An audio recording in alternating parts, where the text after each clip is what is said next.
Français 2, le passé composé, partie 2.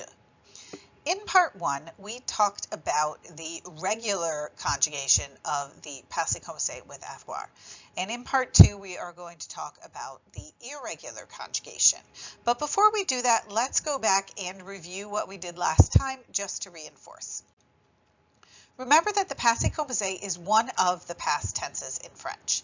The passé composé is used to describe completed specific events in the past. And that's going to become important later when we talk about some of our other past tenses. But right now, I really want you to know that this is one of the past tenses, not the only one.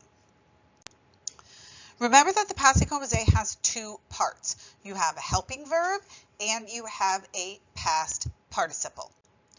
And when you form the passé composé, you go through 4 steps. The first step is choosing the correct helping verb. Then you're going to conjugate the helping verb in the present tense, add the past participle, and if necessary, make the past participle agree. This last step is not going to be necessary right now, but it will be necessary later. Also, choosing the correct helping verb is not going to be necessary right now. So we're really just working on these numbers 2 and 3, conjugating the helping verb and adding the past participle. There are 2 helping verbs for the passé composé, avoir and être. You need to make sure that you can conjugate both verbs in the present tense, which we worked on back when we learned them as part of the Grand Quatre.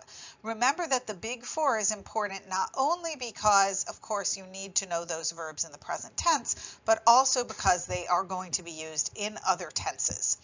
Again, we are not going to worry about être right now. We are focusing on avoir. Most verbs use avoir as the helping verb when conjugated in the passé composé. So for now, we're going to concentrate on avoir. We're going to get to être next time.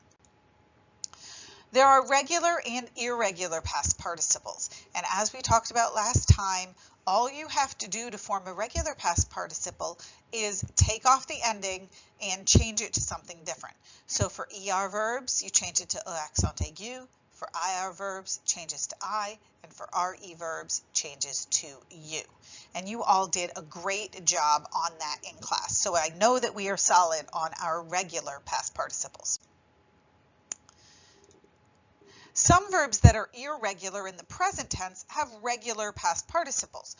This means that you use the ending to determine your participle just as you would with a regular verb. And an example of that is dormir, to sleep. Dormir is irregular in the present tense, but it is regular in the passé composé. So you're simply going to take off the IR and you get dormi. However, other verbs have irregular past participles. This means that you have to memorize them. You can't use any tricks. However, verb families can help you remember because just like verb families are similar in the present tense, they're often similar in the passé composé as well. So let's take a look at some of our irregular past participles for verbs that we have already conjugated in the present tense. Avoir is eu. Conduire is conduit. Croire is cru. Courir is couru. Now, courir we have not done yet in the present tense. Courir means to run. We are going to learn that later. It is irregular in the present tense as well, so do make sure that if you want to use it, that you check with me so that we can use the correct conjugation. Dire is dit. Écrire is écrit. Être, été, and faire, fait. So notice I have color-coded these for you. The black is where there isn't another similar participle. You just have to memorize those individually. The blues or the greens, you're going to see others that are conjugated that way. So for example, dire and écrire are similar to each other. Remember, they are in the same family.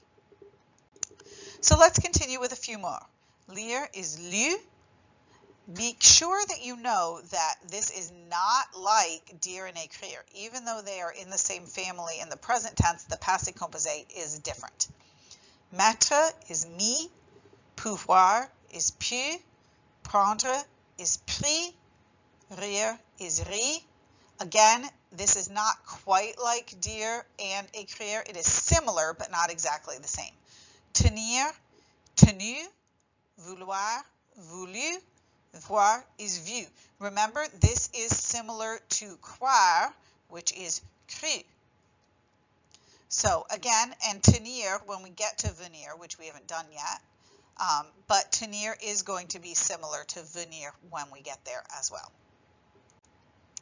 So here are some examples using the irregular past participles as well as some regular ones. So I saw, that is going to be the verb voir. So I is je, conjugate avoir, j'ai, and the past participle of voir is vu. She made, elle, conjugate avoir is a, past participle of faire is fait, elle a fait. We read, nous avons, the verb for to read is lire, my past participle is lu, nous avons lu. The girls took, les filles ont pris, being the past participle of prendre, to take. Notice that some of these are irregular, actually all of these are irregular in English as well, because remember that in English, if we make a verb in the past, we usually just add ed. That's how to do regular. Okay? But for to see, we say saw. We don't say seed. We say made and not maked. We say read and not readed. We say took and not taked. So these are actually all irregular in English as well. Often, verbs that are irregular in English are also irregular in French, but that is not a hard and fast rule. You can't guarantee that. You have to be sure that you are looking at the French and whether or not it is irregular there. So now you have some practice to do on Conjuguemos. It does focus solely on the irregular past participles. And in class, we will be mixing up the regular and irregular for your practice.